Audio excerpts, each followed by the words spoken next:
This is Shopify Masters, the e-commerce marketing podcast for ambitious entrepreneurs. It's powered by Shopify, the easiest way to sell online, in person, and anywhere in between. To get an extended 30-day trial, visit shopify.com/masters.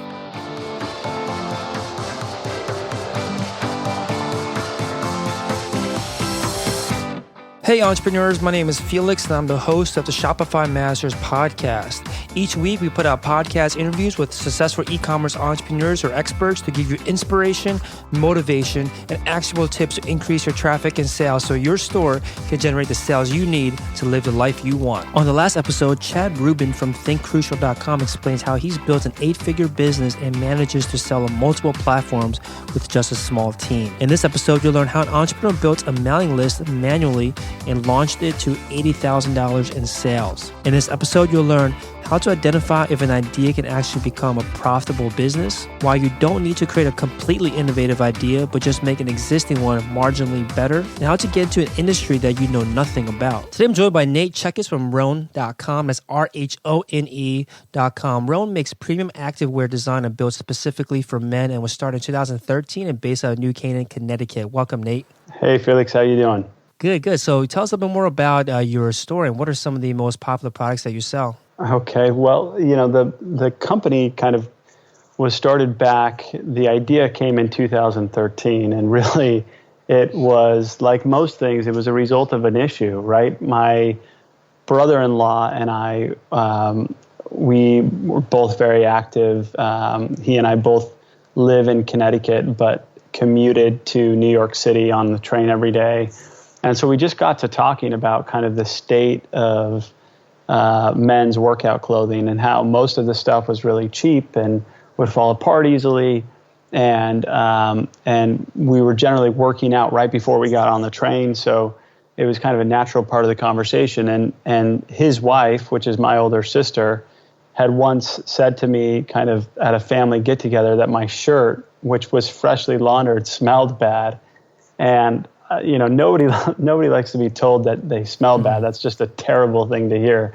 So we were kind of talking about it and started doing some research. And what we found is that most active and performance clothing is treated with chemicals that wash out over time. And in fact, there's an industry accepted standard, which is 15 to 20 washes. So you can imagine, if you spent real money on this workout clothing, it's kind of shocking to know that the company that makes that clothing plans for it to fall apart after 15 to 20 washes, that it's actually going to absorb your sweat and the bacteria, and 90% of odor is caused by bacteria. So we started asking ourselves, well, is there anything better out on the market? And what we found is that the U.S. military and NASA used this encapsulated silver thread. That the way it works is silver was actually melted down and extruded into a polyester-based yarn and blended with certain fabrics to permanently fight odor and bacteria.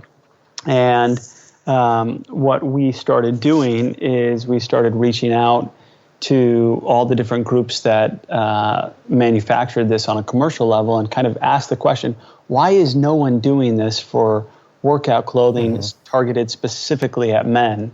And that's really how the company was born. It was just by asking those questions. And we started very simply just selling to friends and family, built, a Shopify store with a basic theme. And now the company's grown quite a bit since that point. And, our most successful products, to answer your other question, are really our shorts and our short sleeve T-shirts. But we've got a lot of different styles now, and very, very proud of the product and company that we've built. Very cool. So, like you were saying, this is a result of a personal issue you had that you guys worked out, but the clothing still smelled even after it was freshly laundered, like you said. And you started asking these questions. Did you guys have the intention of starting a business, or were you just looking for a solution for yourself? Like, tell us about how this problem that you had personally, how did it evolve into actually thinking that maybe we can turn this into a business? Well, I've always kind of been an entrepreneur, and that sounds cliche to say nowadays because I feel like it's it's kind of become popular to just be an entrepreneur, but that's how my mind works. Was kind of, when I was younger, I was always the kid doing the lemonade stand, and quickly evolved into going and finding the nearest golf course and jumping in the lakes and picking out golf balls and selling golf balls back to the golfers, and and we did car washes. And then when I was 15, my parents said, well, you need to save up some money so you can pay for the summer camps and activities that you have going on. And so I actually built my own summer camp for little kids ages 3 to 6. Nice. And that's how I made my summer living. I actually earned enough money that's how I bought my first car, and had saved enough money that eventually when I proposed to my wife, that's how I bought the engagement ring. So, I really believed in this idea of, if you want something to exist in the world, you got to go build it. And so it was a very natural progression for me while we were having these conversations of something like this truly didn't exist, that we felt was targeted and really meant for men. And so it was a natural evolution to say, well, can we make it? And then the next more important question to ask is, can we sell it? Can we get people to buy it? Because nowadays it's pretty easy to find manufacturers and build something. The real question is, can you sell it? Can you convince people that it's worth spending their hard-earned money on? And that's a question we have to ask ourselves every day is, we want this to be valuable and provide real value to our end consumers. It's not just, can we get them to buy it once? It's, can we get them to come back and buy over and over again? Yeah, let's talk about this a little bit more, because I've heard you say this a couple of times already now about how you just start asking questions, and it seems like it's a natural, maybe curiosity for you to figure out what kind of questions to be asking and what kind of answers to look for. So how do you begin this approach then of having an idea for a business, having an idea for a product, and how do you actually, what kind of questions do you ask yourself to determine if it can be a profitable business or not? Yeah, well, I think there's a lot of different types of businesses out there. I was actually speaking recently at a university, and a girl raised her hand and she said, what do you do if you feel like all the good ideas are taken? And this class was an entrepreneurship class. And so I didn't really know quite what to say. But my first reaction was, well, you're probably in the wrong class, right? But I then reminded her that the U.S. Patent and Trademark Office actually closed at one point because at least as it was explained to me, when the toaster came out, it was the patent office kind of said, well, that's everything. We've invented everything there is to invent. So not sure that we should kind of keep on going. And obviously we know that so many things have come since the invention of the toaster. And the reality is that innovation breeds innovation, and new ideas create more ideas. You think about how many businesses were invented just off of social media alone, not just the platforms, but all the tools and the apps. And Shopify is a good example of this. The whole app community and ecosystem that exists off of Shopify. So I think it really is about asking questions, and not just always about inventing new things. Sometimes it's just about making things marginally better. A great example of this is Trunk Club, which built an automated personal shopping platform, basically. And really, they weren't doing anything new or had really good IP around it. But what they did do is they found a way to remove friction from the shopping process. And so I think for me, when I evaluate and assess businesses, it's always just a question of, can I make it incrementally better? Can I create value? And oftentimes it's self-motivated. Is this something I would want, or something that I would be interested in?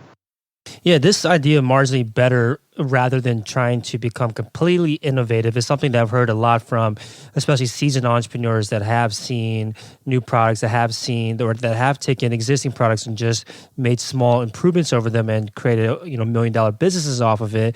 But how do you figure out what that thing is, like what that that particular feature that you can improve, that particular feature that you can add. Not necessarily how can you figure out what it is, but how can you figure out that by doing this, it can actually create a business for you that will actually win customers from the alternative that does not have these marginally beneficial, value adds. Well, I think there's a couple of practical questions that you have to ask yourself, and the first is, and people have ideas all the time, so really you have to ask yourself some hard questions. Even if you have a really great idea on how to improve something, you have to ask yourself, am I ready to put the time, effort, energy, commitment, heartache, ups and downs into building and selling a product? Some people just aren't built for that, and the other thing is that now there are so many tools to help you take something from concept to selling that just didn't exist before. So, once you kind of get past that point in your mind, then you need to start asking yourself some really practical questions. What is the total addressable market size for whatever idea I've come up with? Take any widget out there. Let's say that you create a new tool for farmers to improve their growing season. Well, now you've got to ask yourself, how many farmers can I practically reach with this new widget or tool? There's research tools. We've got the biggest accessible research library available to all of us in the form of Google. You can just go start asking yourself questions and researching, and then you can find, all right, well, I've identified that there's 500,000 farmers that fit the need of this widget. Okay, what percentage of that population do I think I can meaningfully reach and convert?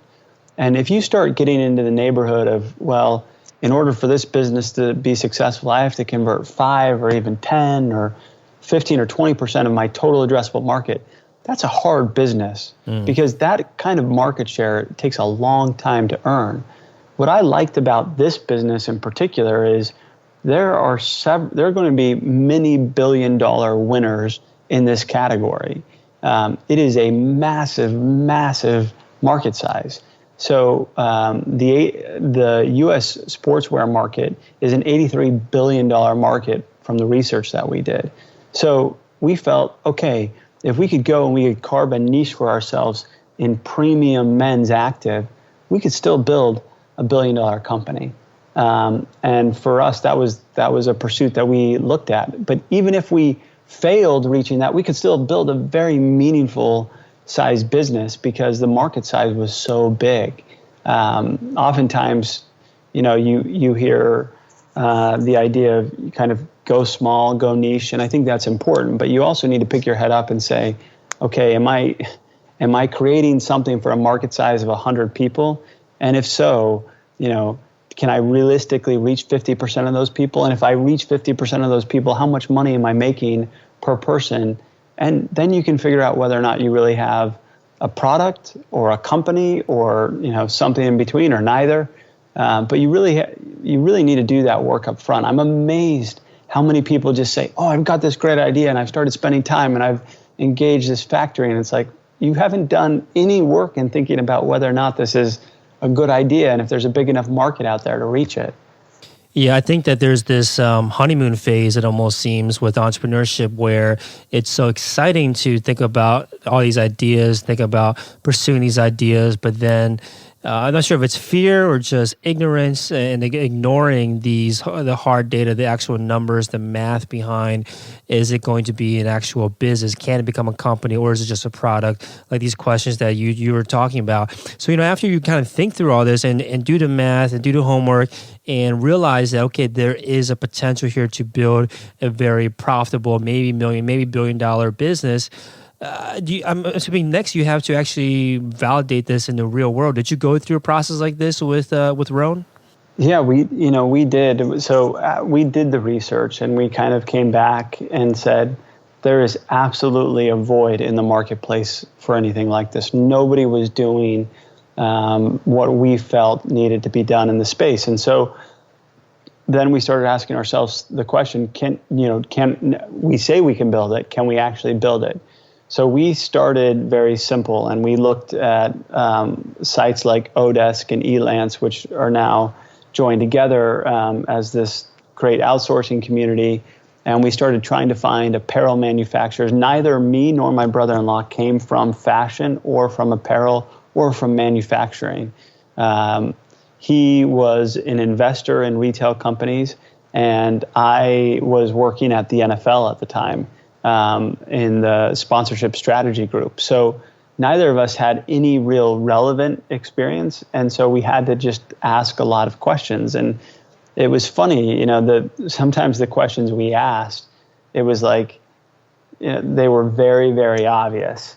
And the people, it almost discredited us to ask these questions, the people we were talking to. But we quickly learned by asking these questions and not being afraid to ask those questions.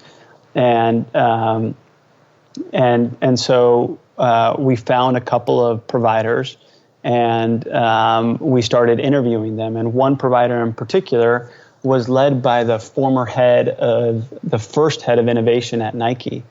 And we said to him, hey, we've got this great idea and this company that we want to build, and we want you to help us manufacture the clothing. And I'll never forget, he said, well, I don't really work with startups. And we said, well, we're different. Listen to us. We got this great pitch, and we've got a marketing deck. And he's like, okay, well, you can come and pitch me on what you're doing. So we walked him through our thinking. We walked him through our market validation, and we finished the presentation, and it was kind of quiet. And he said, I have been waiting for somebody to go after this segment. I think they had like 30 companies that they were helping, and big companies too. They didn't work for Lululemon and Nike and North Face and bodybuilding.com and Lolay. And so big companies in the activewear space. And he said, you're right. Nobody is going after this space the right way. I personally want to help design your first line. And that was a game-changing moment for us because, to have somebody with that kind of credibility and pedigree get involved so early on was really, really helpful. And then, even still, after we were working with a credible group, we were getting prototypes back, and we just kept asking questions. Why does it feel this way? Why is this fabric more expensive than this fabric over here? Why does it take so long to manufacture? Are there ways of shortening that time? Are there ways of increasing or decreasing the number of quantities we need to make? How does that impact pricing? And just again, so many questions. And that kind of slowly built a knowledge set. And we started to surround ourselves with really smart, great advisors that we trusted and could help us, kind of call BS with our partners if we felt like that needed to be done. So, it really came in incremental steps, but asking a lot of questions. So you clearly, you and your brother, you said brother-in-law? Brother-in-law, yeah. Yeah. So you and your brother-in-law clearly had, like you're saying, no relevant experience, knew nothing about it, and taught yourself. Now looking back, hindsight, looking back at all that you went through, a lot of whenever you start a business, start a company, you always want to stack the odds in your favor. You want to make sure you have all the advantages on your side. And one big disadvantage right off the bat, was what you're saying, is that you did not have any relevant experience.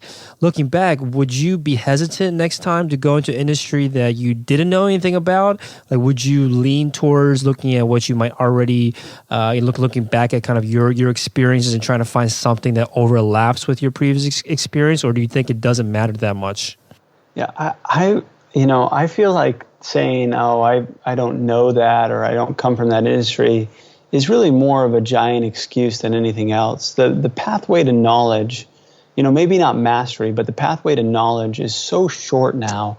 It's shorter than it's ever been, because you can really, in an hour, I can find the 30 experts in the world on astrophysics, and how it applies to marine biology, whatever it is. You can find experts in any given field just by doing some quick searching. And I really believe that ignorance is oftentimes an entrepreneur's best friend, because if you came from an industry and you knew how difficult it was to accomplish a certain task, you'd likely be so paralyzed with that fear that you wouldn't even take the first step. I mean, if I truly came from retail and manufacturing, I'm not sure I would have ever started this company to begin with, because I would have been afraid about all the complexities and all the things that can go wrong, and getting fabric to the cut and sew manufacturing, and getting the seams right and the fit dialed in, and the color to come through the right way, and the margins to be right. And there's just so many complex things in any given industry that I think oftentimes when you see innovation, it comes from somebody who didn't come from that world, because one, they think about it differently, and two, they're not afraid. They don't have these preconceived notions of what's right and what's wrong and what to do. So, it does help to have that relevant industry experience, but I certainly don't think it's a prerequisite to be successful in a given field. Yeah, and like you were saying, you guys really put yourself out there, made yourself very vulnerable by exposing your ignorance so that you could get answers, so that you could get help, so that you could ask these questions. I think sometimes a concern for a lot of entrepreneurs is that, I think one of the concerns at least is that they don't know how to figure out who's actually an expert and who's just, BSing, I guess, essentially, because you don't have that kind of context and you are, looking to other people for their expertise. But then because you know so little, was it hard for you to figure out, who's an expert, who's not? Did you ever run into those kind of issues? Totally. That is a very real issue, and I think one that entrepreneurs really face, because it's hard when you don't come from a field, for you to be able to say, to call somebody out and to really hold them accountable on their opinion, because when we first got started, if somebody told us they were an apparel expert, we had no way of validating or verifying that. So, part of it was just asking people within our network and kind of trying to validate people that way. And if somebody was going to be an advisor or was going to be compensated for it, then we really tried to do extra homework and ask for references and call people and say, have you worked with this person? How knowledgeable of the industry would you say they are? But the great news is that we were able to find a lot of advisors who weren't looking to make money off of this, but were just trying to be helpful.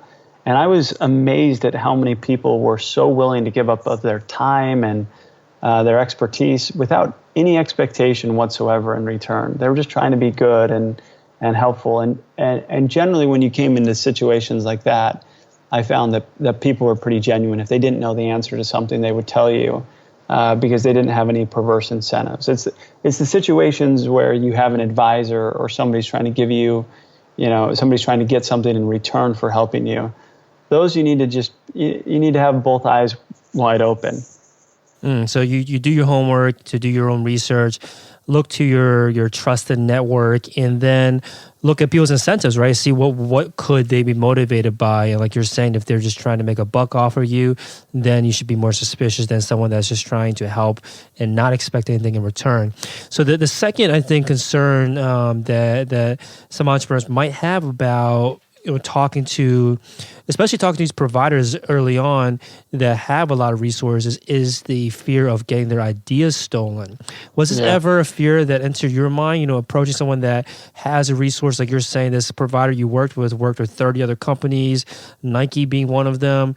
Was it ever a concern in your head that maybe they'll just take this idea and run with it without us?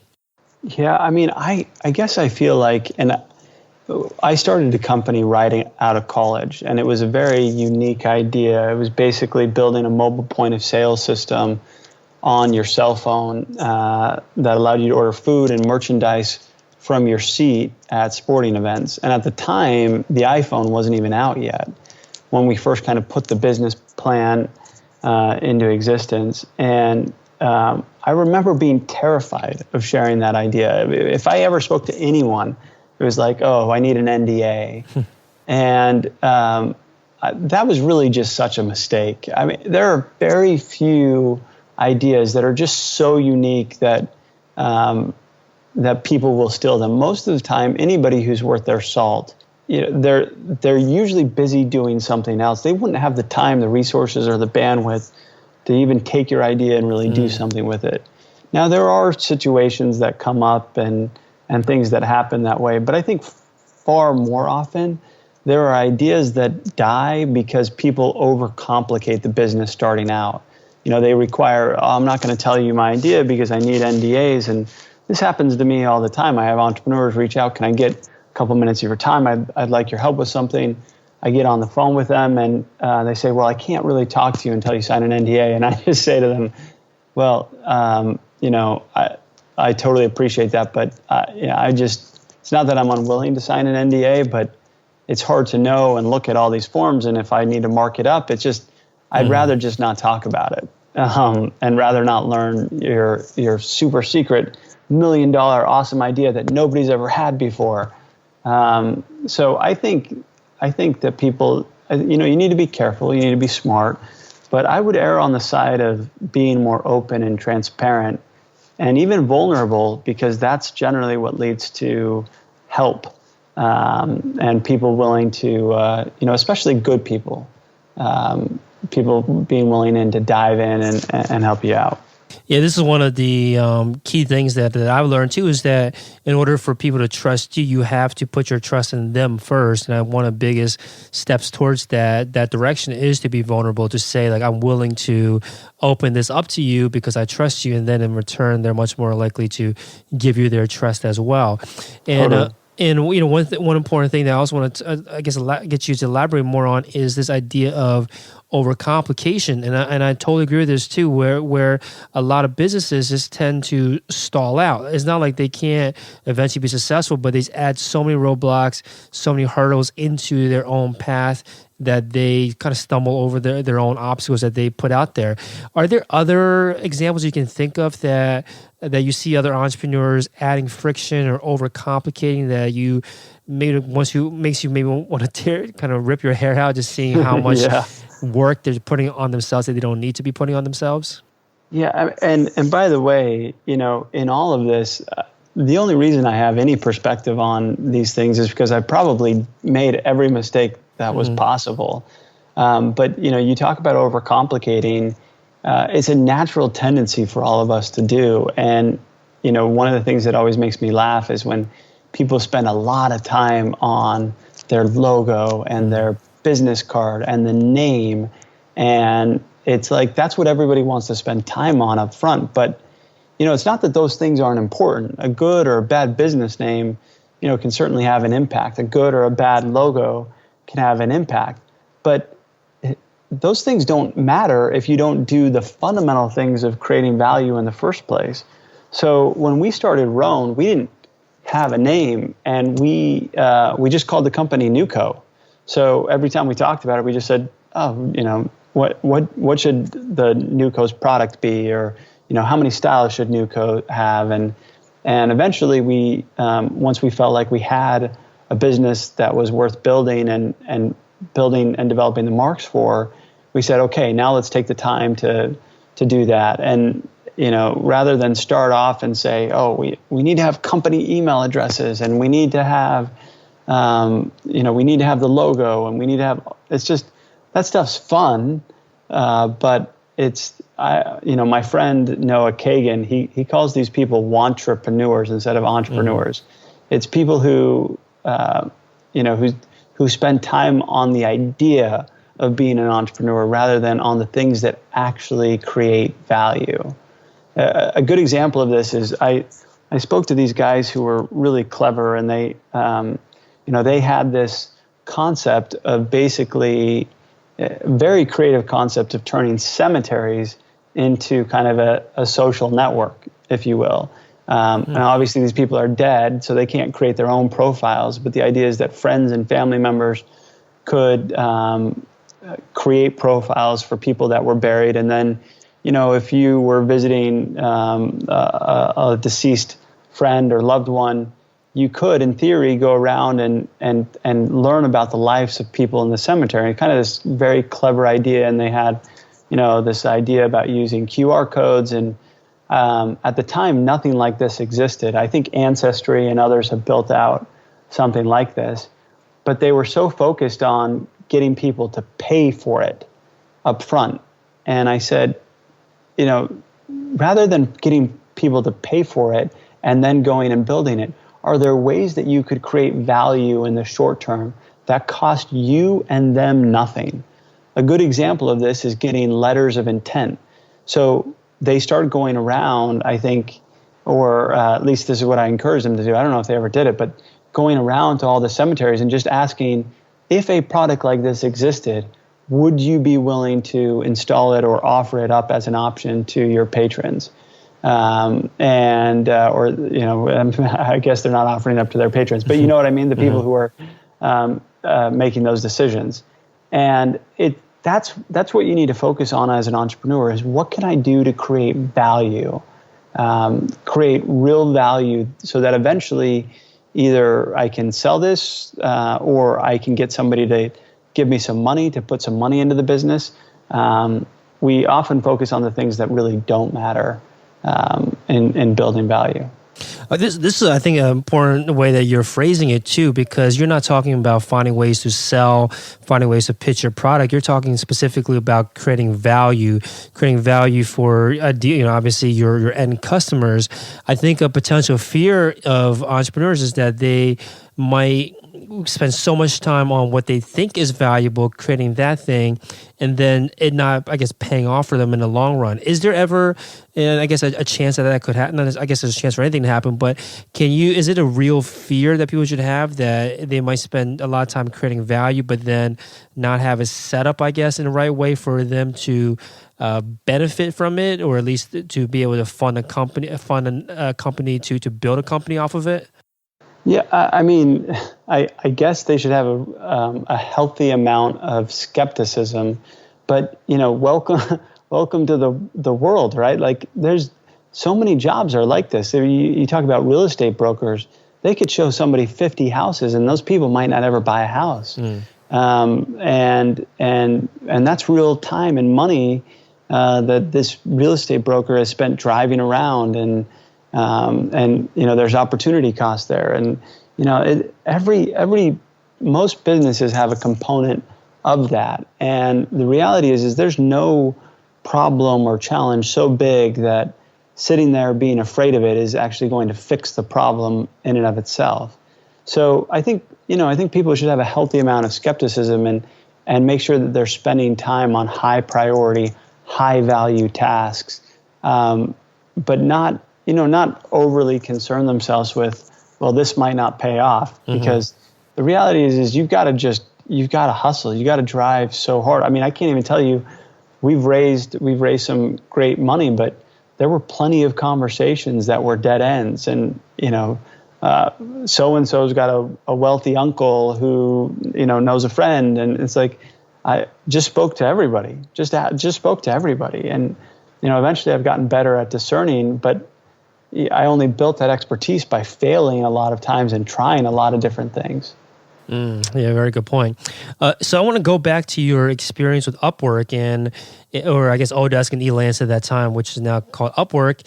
And when I hear about Upwork, it's usually for hiring things like assistants, designers, or basically very, I guess, computer technical kind of work. But you went to Upwork to find somebody that was a manufacturer or a provider. Like, tell us a little bit more about that experience. Like, how did you? Was there a category for this type of, provider that you're looking for? Yeah, I mean, once I discovered Upwork, which, at the time I was using Odesk, but now Upwork, I just couldn't believe it. I was like obsessed with this idea.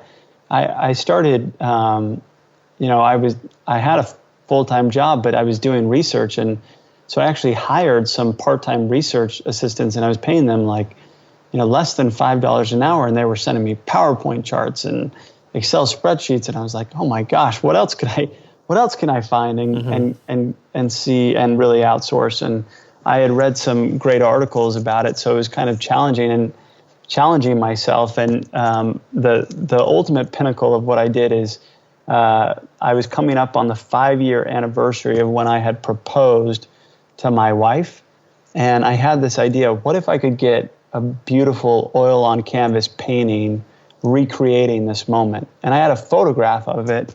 So I went to Odesk and started looking for oil-based painters, and lo and behold, apparently Vietnam is like a specialized country for painting.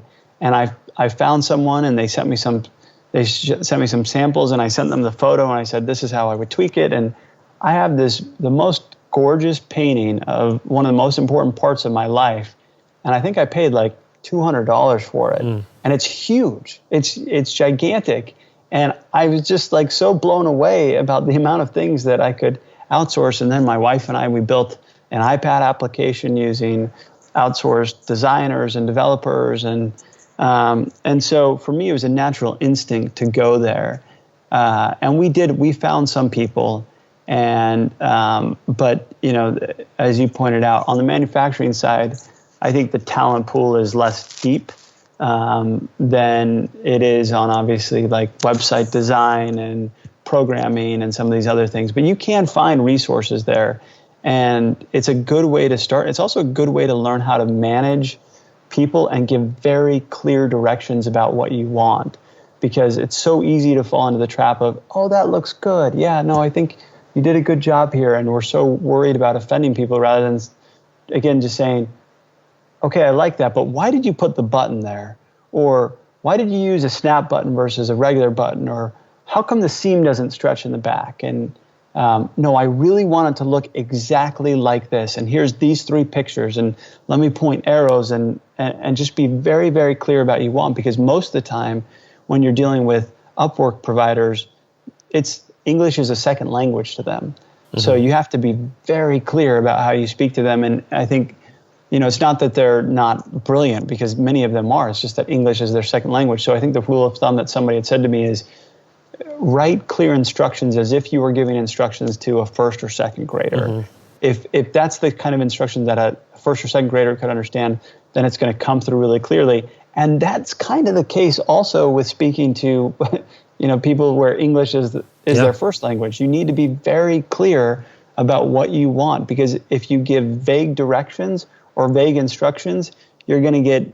the amount of difference that you can get in return is, it's input, output. What you put in comes out. So, that was a great lesson.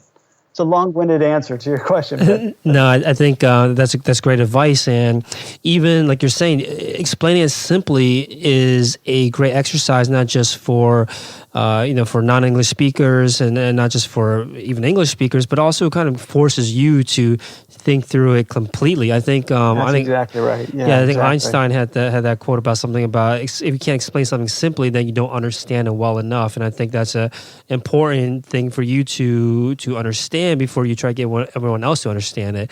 So this experience with Upwork then. So I think one of the issues people run into when they hire remote workers or from other countries is finding high quality workers. Not necessarily because, like you're saying, that they're not intelligent or anything, but there's just so many workers on. There's so many potential candidates, and a lot of times, it is advantageous for them to kind of carpet bomb, I guess, all of the listings out there. You might just get a kind of, generic applicants that might not fit exactly what you're looking for. So tell us about your hiring process. How do you filter for great candidates, and like how do you conduct your interviews to make sure that you're hiring the right people?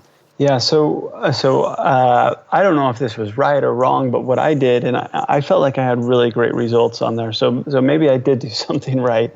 What I did is I would look for as close a match from a category perspective of what I was looking for. And once I got the pool of candidates, and let's say that you get it to kind of 8,000 or 10,000 candidates, then I would start going and being very specific. I want a candidate who has put in 100 hours on Upwork, because I wasn't willing to kind of spend my time and resources towards kind of helping somebody learn the Upwork platform. So I wanted somebody who already knew it, was already comfortable using the Upwork platform, and had ratings. So I wanted somebody who had 100 hours in and was at least 4.5 stars.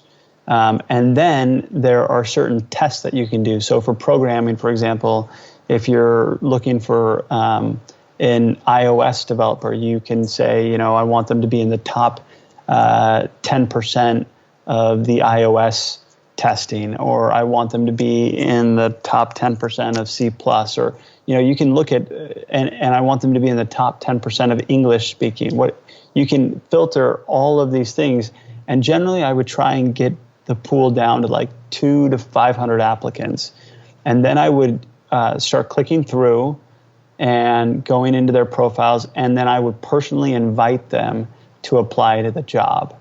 And I would generally invite kind of 20 to 50 candidates, and I would ask them. I would be very clear. This is what the job is, or here's a brief description of what I'm trying to do.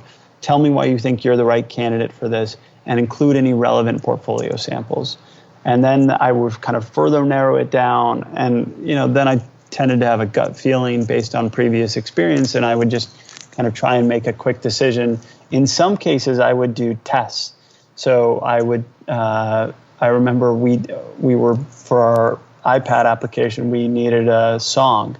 So I went to sound engineers and I said, this is the type of song that I want. I want you to, it was almost like a 99 designs process, right? I said, I want you to submit a 15-second clip. And for some people, they were like, I'm not going to do that. I'm busy enough on Upwork, and I don't need this guy. But I would get kind of 5 to 10 samples, and I was like, man, I really like this one.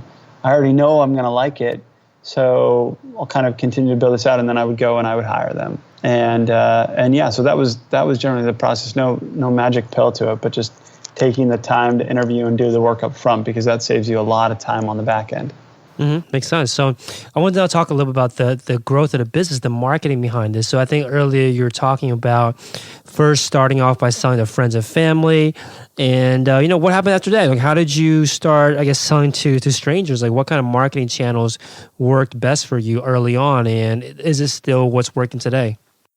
Yeah, I think what we focused on in the early days was it was all about email. Before we even launched our Shopify store, we had built a splash page, and I can't remember the tool we used off the top of my head, but it was really easy. We basically uploaded a photo that we had designed, and then we were capturing emails. And so everybody we talked to, we were like, "Oh, go sign up for our email list." And it's one of my friends who's the CEO of a company called Lovesac. He said to me, he gave me some great advice in the early days. He said, whatever you do, you've got to be proud to wear your own T-shirt, so to speak. And, in my case, it actually was a shirt. But in whatever business you're doing, you've got to be so proud about it that you're telling everybody about it. So that's what we did. In fact, me and my brother-in-law, we used to challenge ourselves. If we ever got on an airplane, we would, how many people could you tell about the company? And so by the time we launched, we had, 5,000 emails that we had collected over the course of a month or two. And a lot of those people were 1-degree connections, people that we had met or knew personally, or were kind of, a friend of a friend. And so when we launched, we actually did quite well. We probably did, neither of us were doing this full time. We probably did about $80,000 in the first 2 months of the business. Again, with zero we didn't spend anything on Facebook or Instagram or Google or any of those channels that we use and kind of leverage today.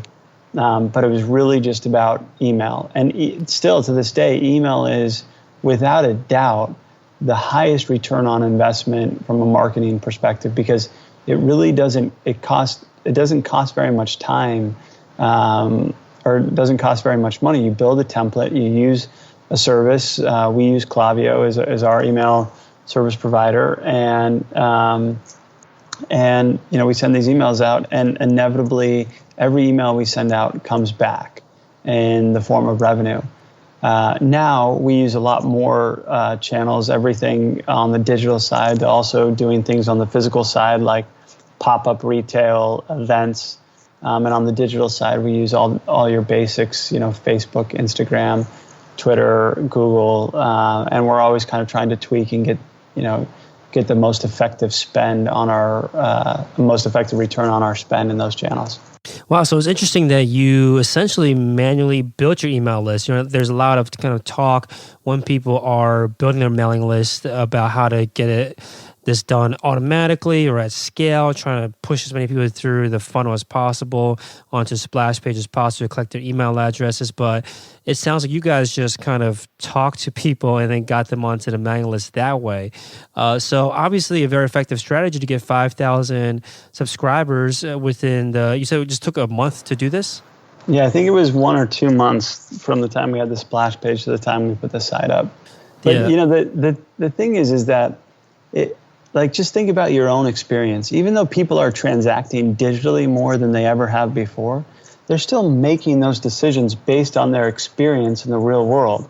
So if you meet somebody online, and that's kind of a cliche phrase, but if you have a Facebook friend and you see that they posted something versus a friend in person tells you, "Oh, I'm building this really cool thing."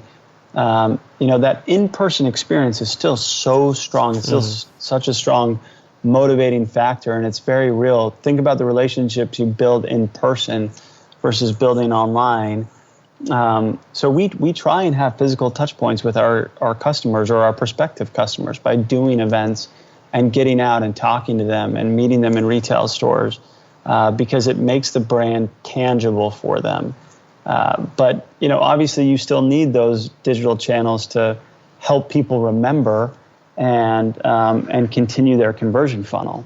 Yeah, I mean, I don't want to boil this down to just numbers, but you are essentially saying that the people that you do meet in person, even though it might be a more manual process, even though it might not be as, I guess, scalable, it's still, per person, is still much higher converting than finding someone online. So it's worth investing the time into running these events, these pop-up shops, and actually meeting and creating these physical touch points like you're calling it, because they are high converting, even though they're not as scalable as running ads online. I think that's without question. And that's the other thing that we love about Shopify is, and I know we're not supposed to we're not the point of this, but I really believe in the platform. We have this point of sale system that ties directly into our database, right? So we go and do these events, and even if the event only does a couple grand in sales, it's like think about the customers that we just made and that we created a touch point with them. And, our head of events is so awesome. She always says to me, I got these business cards and I'm going to email them and tell them how grateful I am that they came and stopped by and learned about the brand.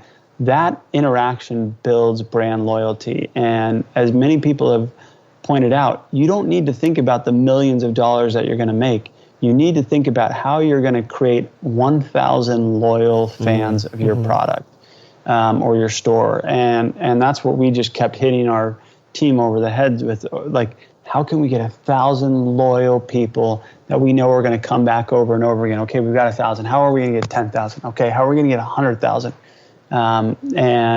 And for me, that means wearing that T-shirt proudly and saying, we're proud of the product that we make, and we can't wait to tell you about it, and we can't wait for you to try it and realize that you love it too. Amazing. So what were you, for anyone out there that wants to take this similar approach that doesn't have a mailing list, maybe doesn't even have a store yet, and wants to build their mailing list and is ready to kind of do it manually like you did it, what were you, I guess, how were you approaching this? Were you just going up to friends and family and telling them about the product that doesn't exist yet, and then telling them to check out the splash page to sign up? What was the, I don't want to call it pitch, but what was the process to getting people that you met offline onto an online mailing list?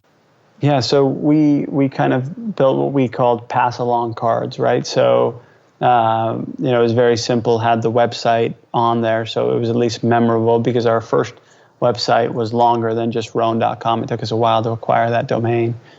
And so, we'd interact, we'd tell people about it, people would ask questions, and then we'd leave them behind with this card that they could go and, put it into their phone or their computer when they had a second. Sometimes we would be there with people and be like, oh, go on right now, sign in, put your email in, right? Tried not to make it a high pressure sales pitch, but we were just very passionate and enthusiastic. And I give my brother-in-law a lot of credit. I learned from his example this way. He will tell everybody about what we're doing and what we're building, and that enthusiasm rubs off. It's so funny, you spend so much time building a product or a store, but it's easy to become an introvert, whether you're an introvert or an extrovert. It's easy to become an introvert about your own product. You don't want to seem boastful. You don't want to feel like you're pitching friends.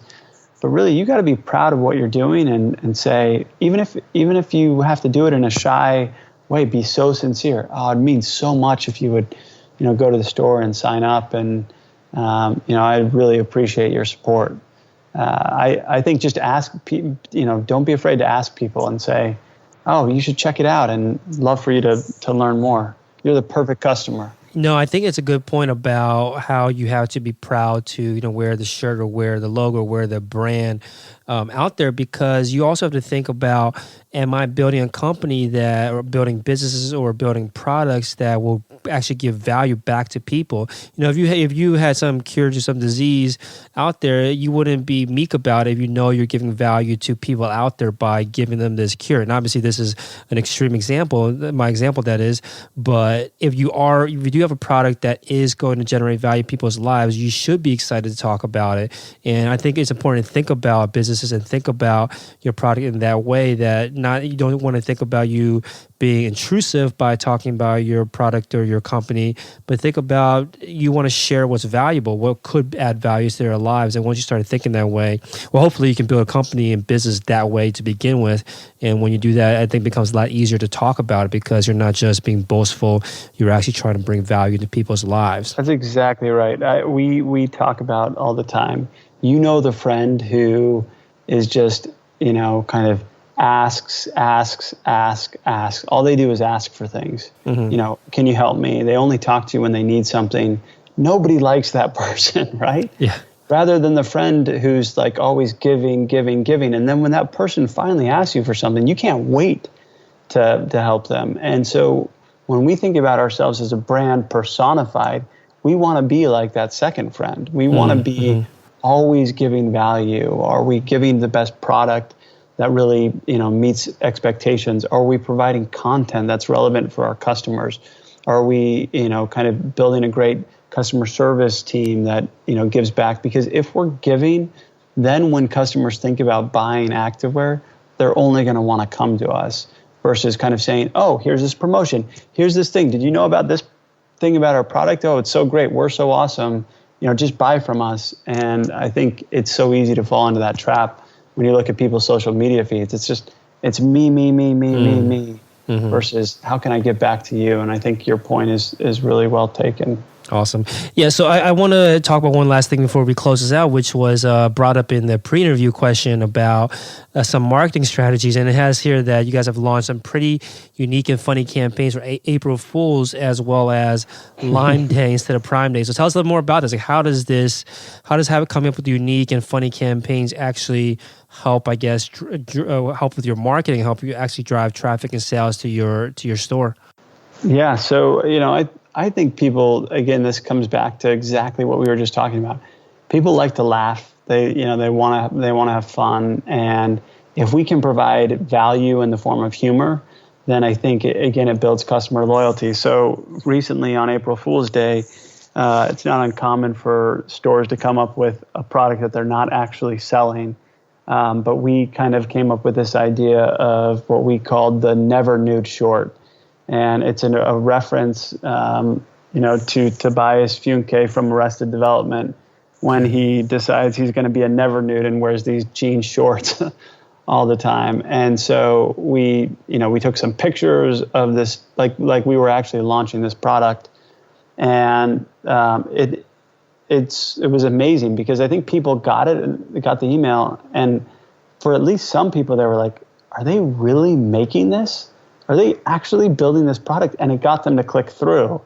And then when they got to the splash page, there were some funny pictures there and, some GIFs, and it made them laugh. And then we said, obviously we're not actually making this short, but since you clicked through, here's a code to get free shipping or something like that. And it ended up being one of our all-time best sales days. And you know, we kind of took that same thing.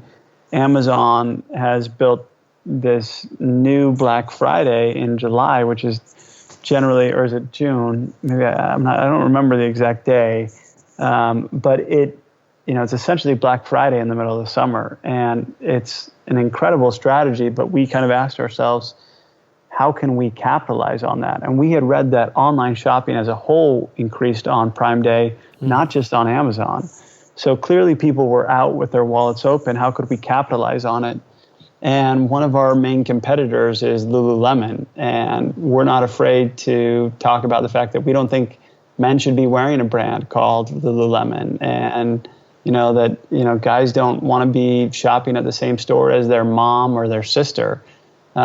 So we created what we called Lime Day, so that you didn't have to, be stuck in a lemon costume, and had some clever copy and some good imagery, and it was great. And it went so well, and we received some positive press on it, and yeah, so it was just some thought and energy, and I give the team, our team, all the credit, because I had nothing to do with either of these ideas, and they were brilliant. Very cool. It sounds like a key to this too is tying it to an existing kind of current event so that you can sort of ride that wave as well. So I think that's a very unique way to do that. So what's planned for the future for Rhone? What do you guys have lined up for the next year or so? Well, we've got a lot of things coming. We are launching our first retail store ever next year. We are also currently doing something that I'm very proud of called the 12 Weeks of Rhone.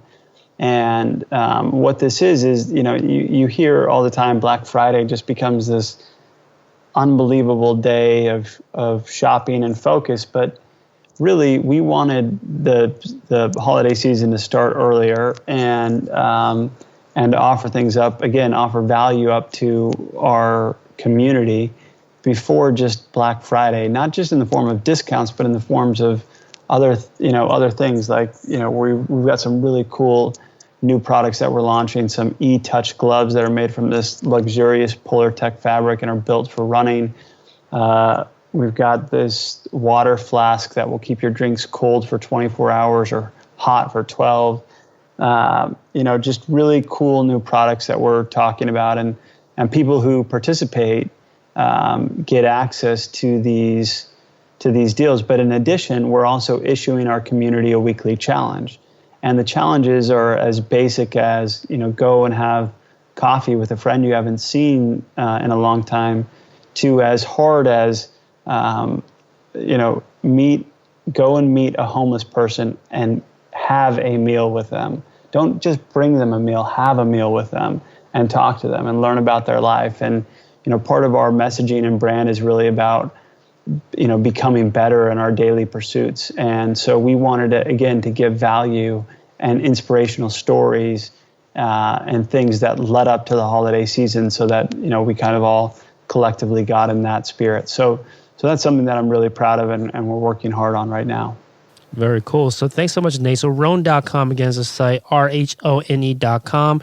Anywhere else you recommend the listeners go and check out, or is there a way for them to find out or sign up for this, upcoming events that you guys have?